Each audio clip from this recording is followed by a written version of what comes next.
You are listening to the IFH Podcast Network. For more amazing filmmaking and screenwriting podcasts, just go to ifhpodcastnetwork.com.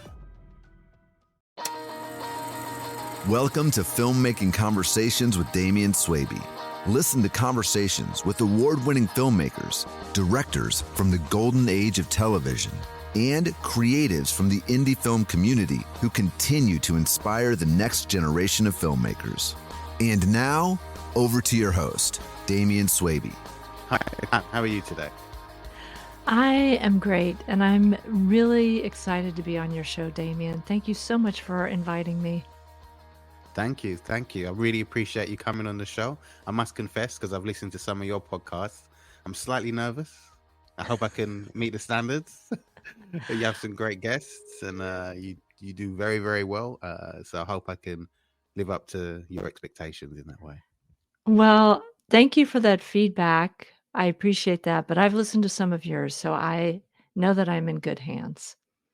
Thank you. I really, really appreciate that. And you're also a filmmaker like myself, and judging from your website and some of your ideas and some of your work, I think we're like-minded in many ways when it comes to documentaries. So I'm really excited to speak to you about everything that we're going to speak about. Me So too. you're a documentary filmmaker and podcaster based in Oakland, California.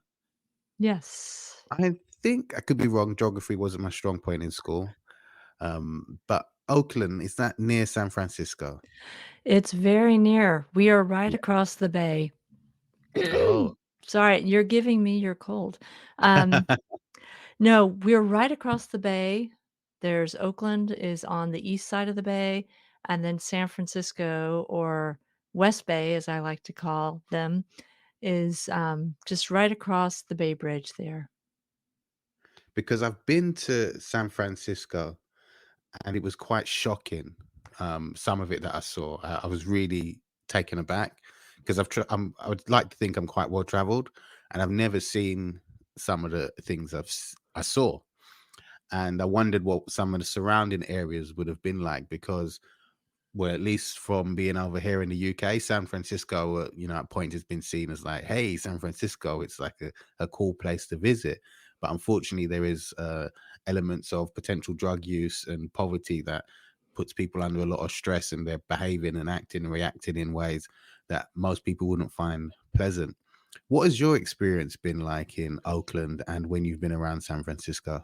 Mm, that is a very deep observation, and I would almost love to question you more on your reaction to some of the things you saw. But I moved to the Bay Area in 1988, and Okay. it was at the height of the crack cocaine epidemic.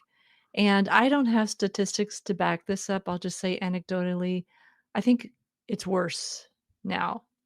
Yeah. And that's so sad to me. And there's also been like some moments of real amazing of an amazing era in San Francisco, particularly as well. I lived there for 10 years. And when I lived there, you could be an artist and afford to live in San Francisco. You could be a barista and afford to live in San Francisco. You could be a Wow. teacher and afford to live in San Francisco, which most people know is now not the case anymore. And I love technology, so I want to differentiate between technology and tech. Tech has sort of come into the Bay Area and really skewed the housing prices and gotten some pretty sweet tax deals to have their companies located in San Francisco as opposed to Silicon Valley, where they would normally be located. And it's really, really done a number on housing prices here. So it's incredibly distressing full time if you live here, I think, unless you put on blinders, which to function, you do have to put on blinders a little bit, but I think it's dangerous to have them on all the time. Certainly. And as a creative, how do you put on blinders? Because you, you're inspired and you learn and you absorb what's all around you. So how do you live with blinders on? You can't. That's why I say the danger, and even if you're not a creative, there's a danger to all of our humanity if we walk around with these blinders on, or if things we become accustomed to seeing certain living conditions, which I'm assuming that you're responding to the incredibly overwhelming number of unhoused of unhoused people here in the Bay Area.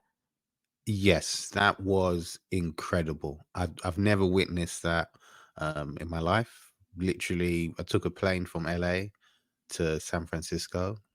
We got off the plane and we do a short cab ride or whatever, and it was incredible seeing so many people grouped together with like shopping trolleys and black bin bags. I don't know what you would call them, black, but we call them black bin bags. Where you put your rubbish in, basically. Right, garbage Um, bags. yeah, yeah.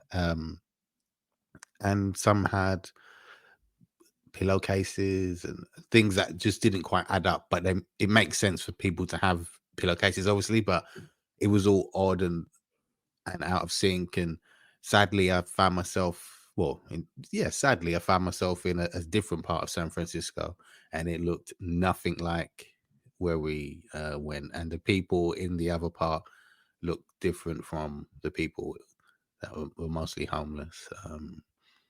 So that was like nothing I'd ever seen before. And I took some shots while I was there, but I didn't make a documentary or anything. But I would have Mm, loved to have covered that story mm, from right, a British perspective in that way. and I think you should, um, because I do think there's a certain amount of numbness that happens when you live here, and it's always interesting to hear an outsider's perspective. People are shocked. I think the UN came and actually did a study on poverty and homelessness in San Francisco, and the reports were really appalling, and Mm, I think in that time, it's probably gotten worse. I do know, I just wanna say, Oakland at least, and Berkeley as well, I believe, are making efforts to get affordable housing, but there's so many laws and objections to creating affordable housing, and everything's run on economics. So, there have been some contractors who've been trying to do affordable housing, and the projects fell through. So, it's so incredibly complicated, and, we're not gonna spend your show talking about this, but it's very, very depressing. yes, Really depressing. but Yeah. as you would say, okay, it's depressing, but art heals all wounds. Yes, And yes, your although podcast, sometimes I say to myself, "Well, Pam, not all wounds," but yes. Yeah, and I've actually met incredible artists who are doing work in the Tenderloin in San Francisco, which is probably one of the places that you encountered that dismayed you with what you saw on the streets, and there is a very vibrant arts community here, mm, and in that sense, there is a power and a community in terms of addressing some of these issues. that's amazing to hear. And some of these artists, are they some of the people I heard on your podcast, Art Heals All Wounds? Possibly. One of my favorite groups to be a guest was a performance artist group called, Skywatchers, and Okay. they are made up of Tenderloin residents who are artists as well, and they perform these incredibly moving and truthful portrayals of being in the Tenderloin in San Francisco. Ah. But give us a quick breakdown of what your podcast is all about. My podcast began as a way to heal myself during the pandemic, feeling very isolated, feeling that I was not gonna be doing any documentaries anytime soon, and I knew of some artists who were doing amazing work, who, in my opinion, They were healing wounds, they were saving lives, quite frankly. And I thought, "Oh, this will be fun. I'll do a couple of episodes." And I did those episodes. It was so much fun. It was very freeing compared to making a documentary film because it didn't have the same financial constraints. And I decided I just wanted to share some of the people who are inspiring me with the work they were doing with a larger audience to hear about their artwork. And my definition of art is very, very broad. And I feel like any creative pursuit you have, it could be working in your garden, it could be cooking, can fall under this umbrella of things that we apply ourselves to that actually do heal us. And as I've gone on, this podcast is only one of a very large movement of artists and healthcare providers who are realizing that art literally does heal people. It's not a nice to have, it's a must have. Yeah. So that's been exciting for me to have guests on the show who have been working a lot around some of this more cutting edge study of people's brains, how certain diseases respond to art on the show because it's really so much broader than what I thought when I first started podcasting. So the podcast is still going. With any creative endeavor, it evolves all the time, but it's just been really amazing to learn so much that I didn't know when I first started. And I think one of the things I learned by listening to your podcast was someone said, I can't remember exactly who the person was, but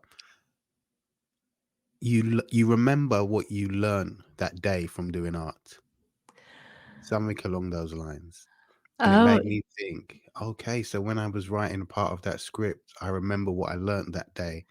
And when I took that shot shooting that documentary, I remembered what I learned that day.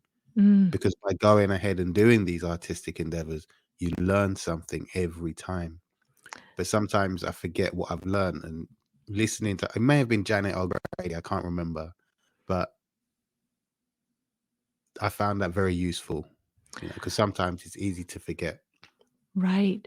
That's such a true statement. And I think when you're able to articulate what you did, that solidifies that lesson, that incorporates it in a way that maybe it wouldn't have. It's the same if you write about something that you did.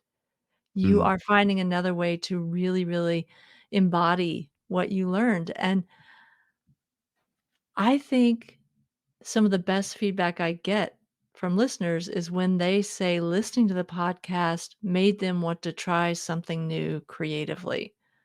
That's, amazing. for me, means that the podcast is doing what I want it to do, which is to encourage everyone to practice something creative. It's really good for you. Yeah, really good. I had a guest on maybe a month ago who she acts and writes and produce, but she went out and tried something new, flamenco dancing, Oh, which I've is done that great. too. I've Oh, done you that have? too. Oh, yeah, I'm a terrible at flamenco dancing, but it's very fun to try. It's very hard. It's It looks very hard. hard. Yeah. It's really hard, but it's so fun. What inspired you to try flamenco dancing? Because it's not usually associated with documentary filmmakers. No, although my very first film in graduate school did incorporate flamenco dancing. I took a trip to Spain, and I went to a couple of flamenco shows, and then if you go sort of the less touristy part of town, there are a lot of clubs where in the middle of the night, which at that time I was very young, so staying up all night to dance at a club was very appealing to me. And in the middle of all the disco, they would stop and they would play maybe about half an hour of flamenco and everyone would start dancing. And it wasn't Amazing. a performance, it was just community dancing, and I left there thinking, "I have to learn how to do this." So, that was what inspired me. Excellent. I love that. And you said you had to learn and you went ahead and learned, which is great. Because Well, I went ahead and attempted to learn, and I will always be a beginner at flamenco dancing, but, you know, what you get out of that, especially if you're dancing with a group of other people, is just incredible. So it's fine to be a beginner. Always, always. And your approach to documentary filmmaking is something that really interests me, because your documentary, some called it Heaven, Unearthing the Dream, and Welcome to the Neighborhood, the first the trailer I saw, story of displacement due to the Bay Area housing crisis, which was aired as part of KQED's Trudy CA series. What's your approach to making these documentaries, and do they get easier or harder over the years? Mm, that's the easier or harder is impossible to answer. They're always hard. Um, Okay. yeah, my approach is really not particularly sophisticated. I'll hear a story that I can't get out of my brain. And it's usually a story that I could have never guessed, or a perspective on something that I thought I knew very well and realized that I did not at all. And then I start assuming, well, I bet a lot of other people don't know this other side of the story. And every documentary I've got into, I've had a different idea, and then I've discovered something that made me do a complete 180 and start in with a different story, which I realized was the true story of the place that I was looking at. Can you give us an example of a time when you did a 180 and what made you do that 180? Sure. Well, on Welcome to the Neighborhood, which is a film, as you mentioned, about South Berkeley and the displacement of the Black community here due to the rise in housing costs. I moved there, and it's an awesome place, amazing culture. And I thought, being in this neighborhood makes me feel really good. I want to make a film about how amazing this very multiracial, multicultural neighborhood is. And I thought first it was going to be about the fact that that's a part of town that's a little bit not looked down on at that time, but it's the poor part of town. And for me it was like, oh, it's this best kept secret type documentary. And then as I, being a relatively newcomer, went to talk to some of the people who had lived there for decades, they would say to me, "That's not the story. That's not the story." Okay. And luckily for me, there were people who were generous enough to share the story of displacement that had been going on for quite some time before I got there. And I met on a neighborhood walk this artist, Mildred Howard, who is a world-renowned artist known for especially for her public art. And as we were chatting, she said, "Oh, my mother is the person who's responsible for getting the rapid transit system to go underground through Berkeley," which it does. Every other place in the East Bay, it's above ground. It just, like, cuts right through the city, Yeah. and except for downtown Oakland, I take that back. But in Berkeley, it is underground, the entire city. And she told me the story of her mother, who was this really influential activist and political leader in Berkeley back in the late 60s through the 70s, and this lawsuit she brought against this enormous powerhouse of this rapid transit and won to get it underground, Wow. because they were going to essentially, um, divide the the Black section of town by a set of tracks. I see. And the voters in Berkeley had voted to fund it being underground the entire city, and the rapid transit system just decided that, this section of the city, like, they can't mean here, they mean, like, the other parts of Berkeley, which I'm doing the little air quotes. Um, so when she told me that story, I thought, How come I don't know this? And I'll bet every single newcomer, not just to South Berkeley, but to all of Berkeley, doesn't know this either. And I realized that that was my story. And then sadly, during the making of this documentary, Mildred, this incredible artist, also lost her place in Berkeley because her landlord raised her rent by 50%. Wow. Yeah. So what type of figure are we talking about? Well, she was already paying a lot for a studio that she improved to be a really pretty cool place, Mm. but it was $2,000 a month, and they were going to raise it to 3,000. Wow. Yeah. Yeah, that's hmm. So where does she go? She went to Oakland. She found a really rustic place again that she transformed, and where she is actually nicer, the actual studio, but she grew up in Berkeley and had lived there about 70 years, Gosh. and to get pushed out that way, which the story of being pushed out is one that is repeated thousands and thousands of times, is really a painful experience. It really is having to leave a very, very close-knit community that she thought she would die in. Yeah, which is understandable for Yeah. her to have thought that. That's for sure. And how does that compare to your, which I think to be your latest short film, Shelter in Displacement? Well, it is still looking at a different part of this housing crisis, which you mentioned earlier, which are people who don't have any place to live. So when this shelter and displacement order came in the county, in the Bay Area, I thought to myself, well, what about all the people living on the streets? Where Yeah. is their shelter in place? Where is it? And I called up a friend of mine who is both works with people who are unhoused and is also this beautiful visual artist, Victor Mavid.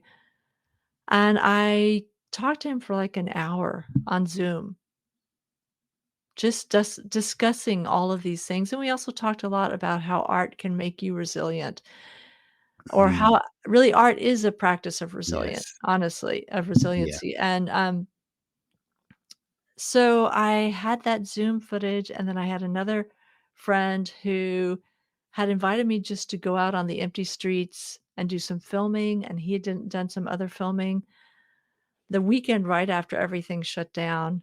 And he said, "Well, here's B-roll for you. Do you have a story you want to make?" And I said, "Yes, I do." And so I created this short film based on Victor's ideas about art, about housing, about community, and put it together in a very short time. We were trying to get together this collection called Co-Videos, which all of these videos were going to be housed in a collection. And then I noticed that the De Young Museum here, which is a Mm. very beautiful museum, was going to have a reopening that featured all Bay Area artists' work.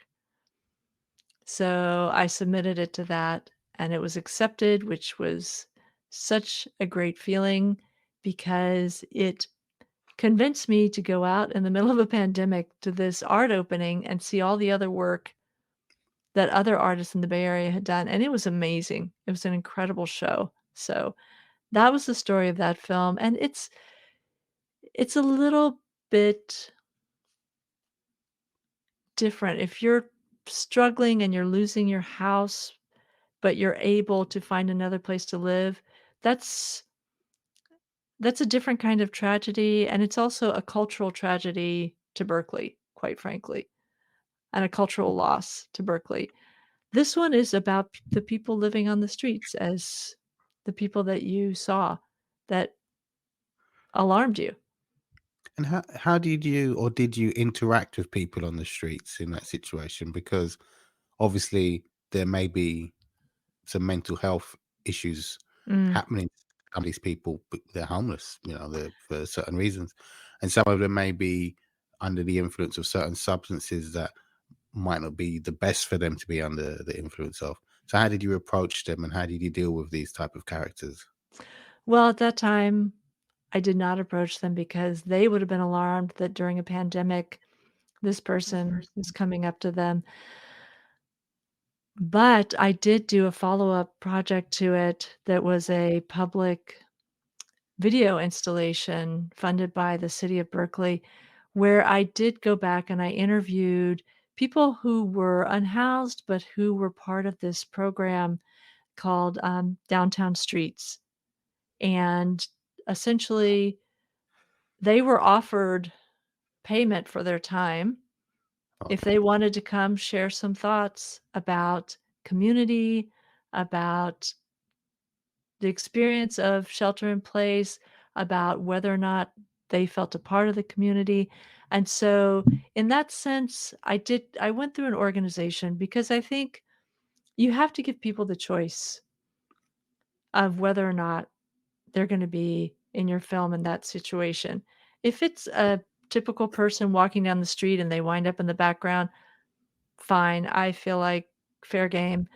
When I shot Shelter and Displacement, you do see some homeless people, but you never see faces. You never see, any sort of way to identify them because I feel like that is not it's not something that I felt comfortable with, Okay. really. So, in this other sense, they knew about the project, they knew what the project was for, and they had the choice, and they would be compensated for their time. So, that That's felt lovely. yeah, it felt like a much better way to do that to get this other perspective. So it's obvious you're passionate about these social issues and poverty and displacement, which is amazing and it's brilliant of you. But what are the key messages you want to communicate through your filmmaking? Mm, I think these stories are very personal. I think they're all about community and belonging,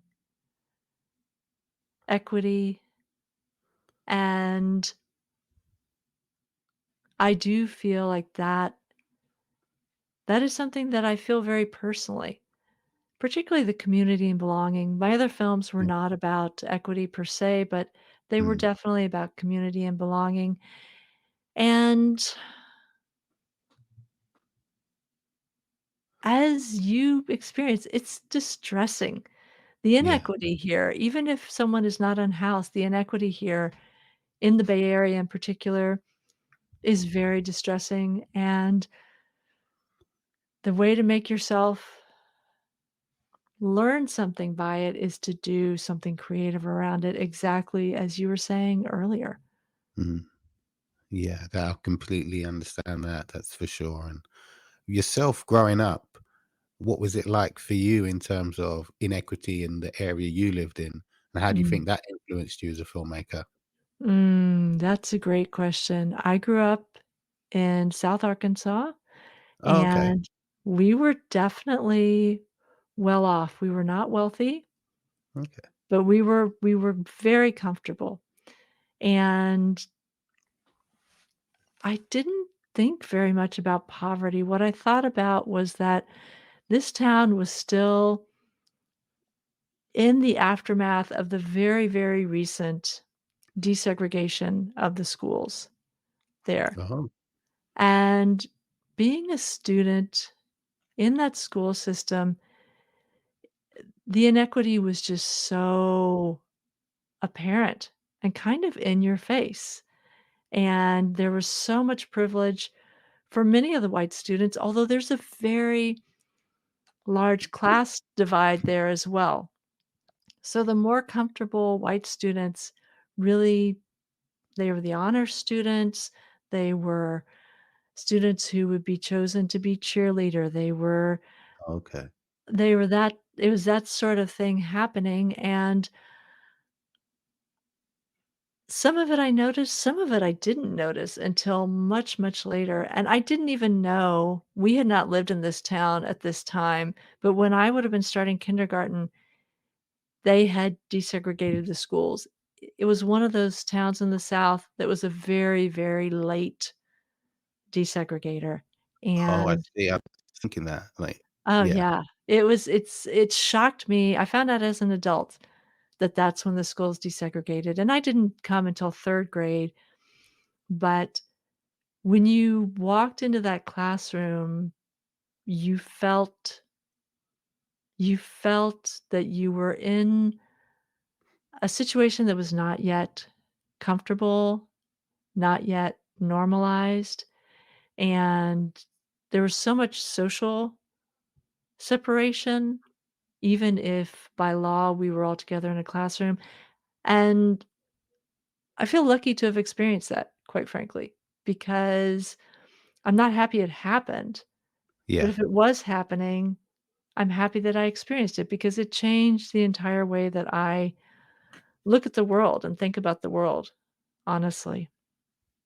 I can understand that. And through your work and all you've done, it makes sense that based upon growing up in South Arkansas, that you've come to the the conclusion that you have done. And with documentary filmmaking, it's not easy. As you said, it's not easier or harder. It's always hard. What are some of the hardest things and challenges that you've had to put up with? Mm, if I didn't say money, I would be lying.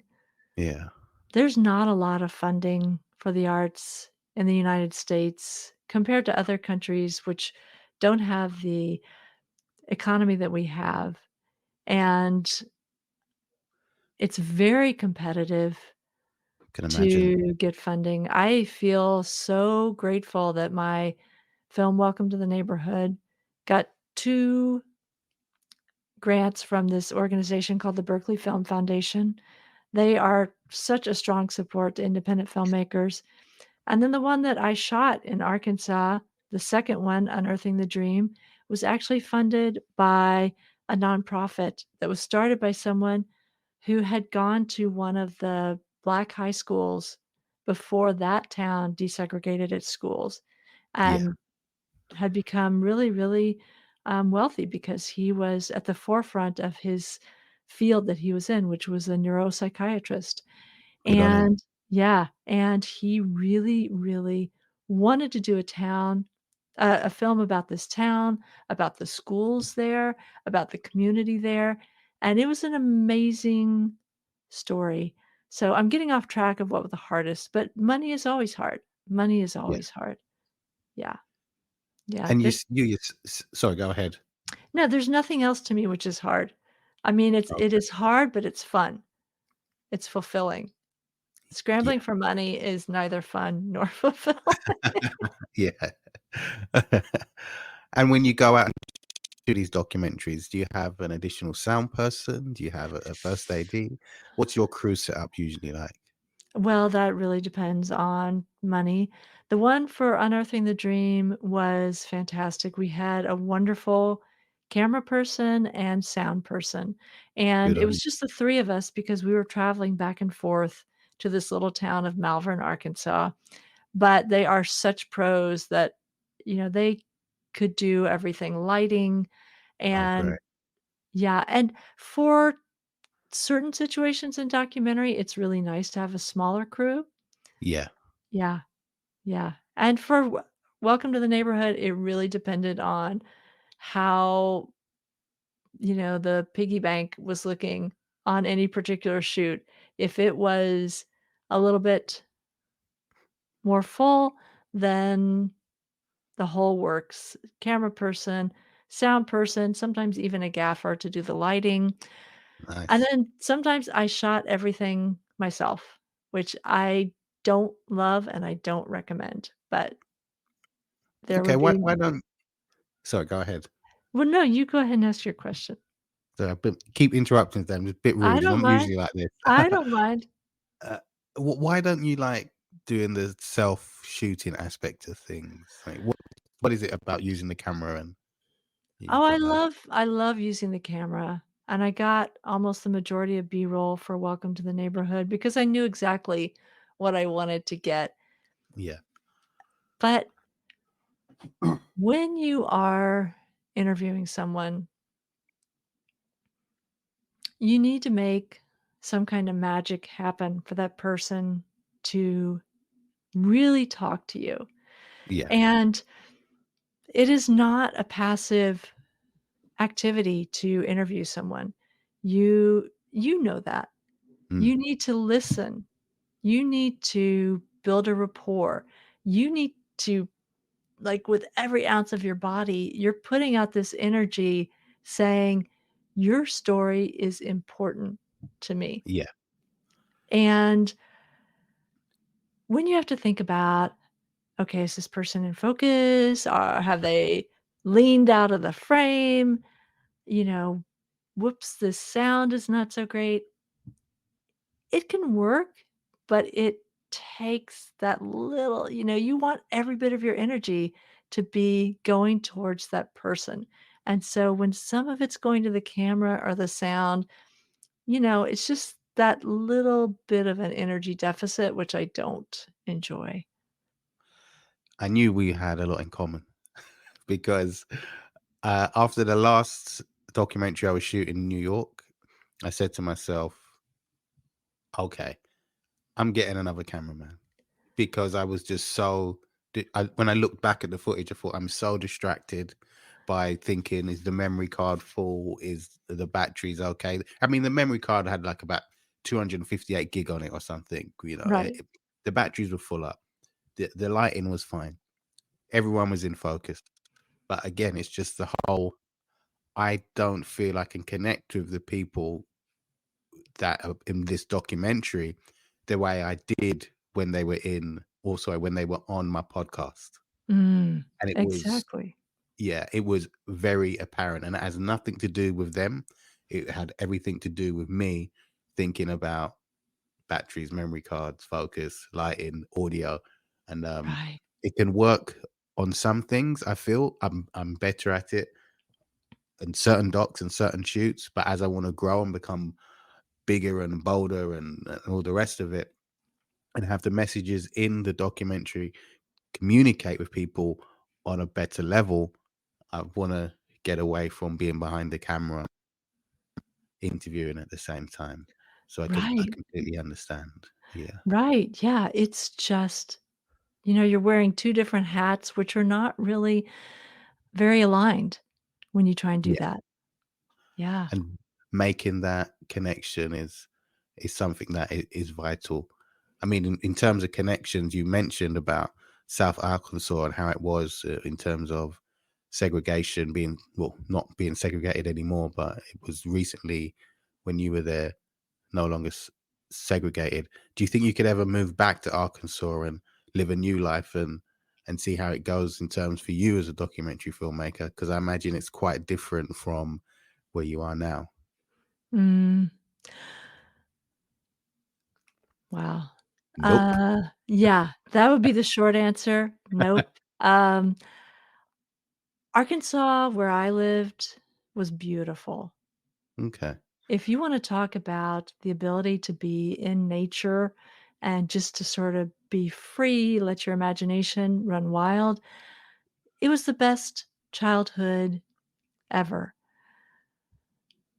But although I value what I learned there, it would be really hard for me after being in so many other places to go back to that place, and it's changed a lot. So I wanna put that right out there. So, um, it's changed a lot. I've gone back to visit and I was like, "Wow, this is definitely progress." But for me, no. I think it would be very hard to go back. I just I just also this is gonna get me in such trouble if anybody from Arkansas listens to this, but since Trump was elected especially, it would be very hard for me to go back. I just can't. I can't. Like, Okay. yeah, it's so and there's so many laws being passed in terms of, reproductive rights and all kinds of things, which I really care about and are important to me, and I have 2 daughters, I would not want them to live in a place where any of those choices were not available to them. So, I see. As a parent, it becomes very different, I imagine, in terms of where you're going to be, because obviously, as a parent, that's a broader, bigger situation you're dealing with. Happily, I hope, and everything's fine in that way. But I think the contrast between your beliefs and how you see the world versus what you've seen and said about some of Arkansas, would it at least be a situation where you could stay for a month or two to make something? Because of all the changes that have happened, yet there still seems to be some level of intolerance towards certain ideas in Arkansas. I think that's what I'm getting from you. right. Well, I have for my very first film, Some Call It Heaven, I did rent a place in this little town called Smackover, Arkansas, for 2 months, and it was a blast. It was a Oh, great. blast, and for shooting the film in Malvern, we went back very frequently, and I would have to say the community in Malvern are lovely. They're lovely. I would go back anytime and do a project there if I were able. Um, it's not that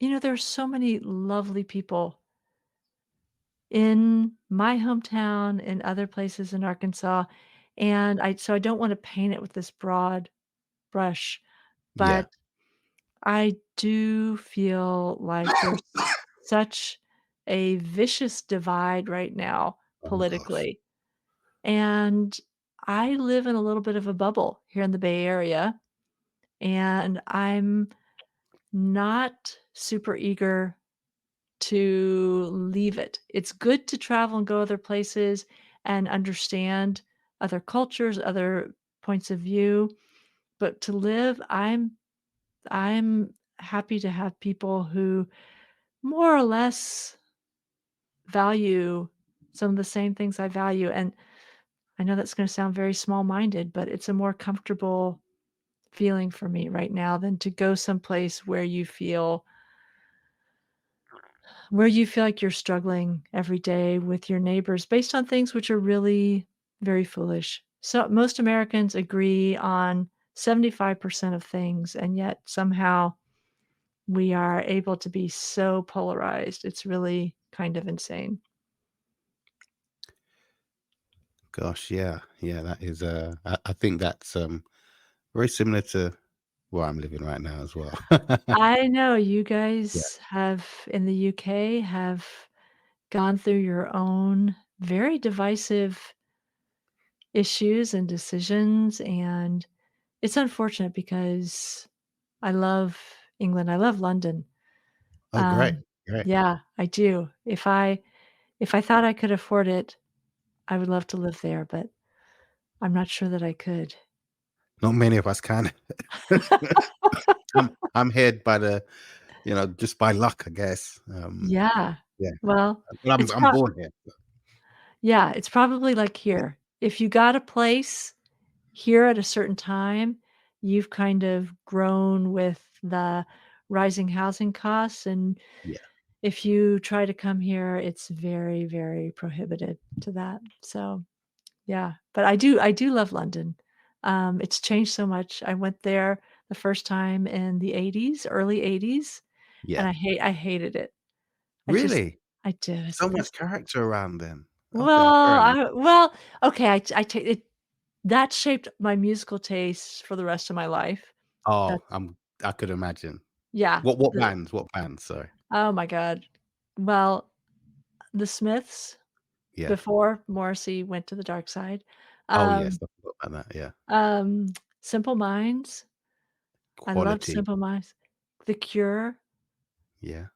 Um, yeah, later, and I don't know if they were Human League, I always loved, still love Awesome. them. Yeah, real quality British bands. Oh yeah, I it was like Mecca for me, Yeah. that the record stores there and the music coming out.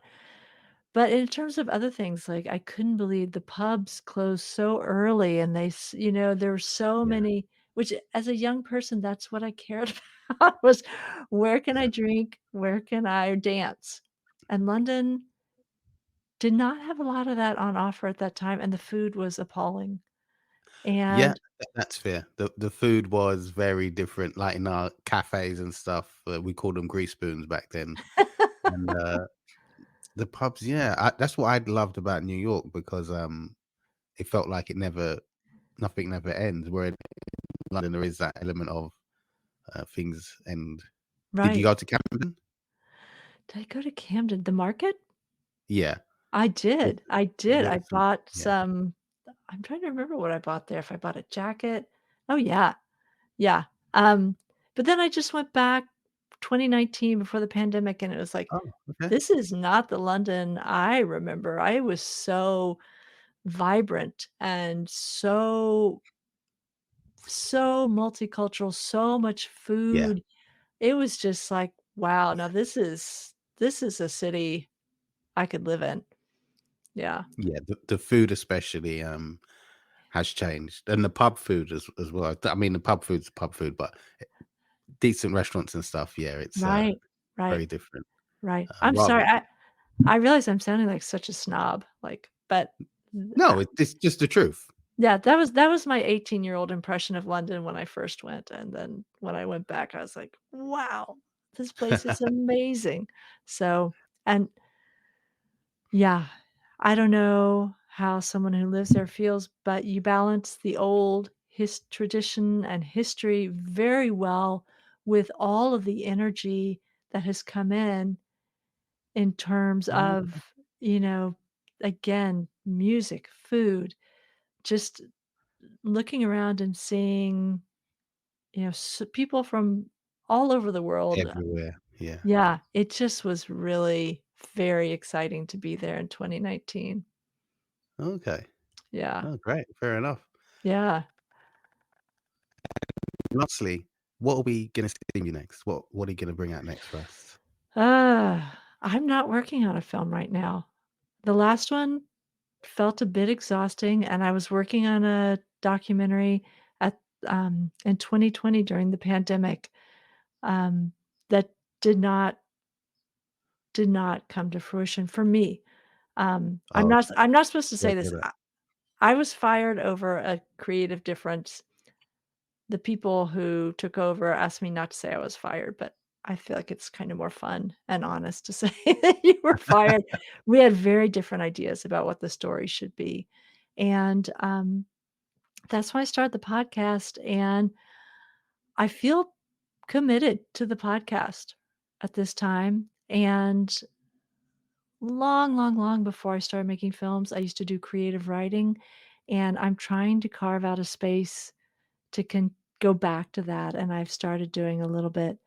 So that is what's on my plate currently. I certainly would be open to making another film, but it would really have to grab me, and it would Yeah, really have to have some path to funding. I'm not up for the fundraising thing right now, but yeah. that's just where it is, and the podcast is so fulfilling in a certain way, in a similar way that making a documentary would be, so I'm really putting everything into it. And when you say you were fired, I have to ask, sorry. There's usually stages that happen. So there's like the first incident, the second, the third kind of disagreement or clash of ideas. What led to you actually being fired? Well, I came in as part of a team, 2 producers and myself. I was gonna direct. These people will never listen to this, so I'll just be very honest. There was a camera person who asked if he could be co-director, and I said, "Sure." And the subjects of the film really wanted to control what the story was gonna be, and they wanted it to be a certain philosophy that they had, which has no basis in science, or it doesn't have no basis in science. It was not verified. And Okay. these 2 producers and myself were really coming towards this with a much more human interest story, and the camera person, co-director was actually began to start shooting the version that the subjects wanted told, and I was not there. There was a big clash with the 2 producers, and we were dismissed from the project even though it had been their project, but at the request of the subjects, and it was a mess. It's a big mess showing what happens if you don't really iron out the details and come up with a contract in Yeah. a way, and, so I wasn't even there for the firing meeting, but it was a relief. It had been I'm not I'm a filmmaker who really loves to love her subjects, and there was always so much conflict in a certain way, not in the film, which in a film, conflict is good, but in making the film, it's not good. Yeah. So, we were asked to not say that we were fired, but we were fired. Yeah, and it was fine to be fired. It was fine. It was like, "Whew, what a Yeah. relief." Yeah. So, that was that, and that pushed me into making a podcast, and you know, I always feel that way. When you fail at something, it just means you're getting an opportunity to do something else. So, Excellent way to look at things. I really, really like the way you said that. This yeah, left me food for thought.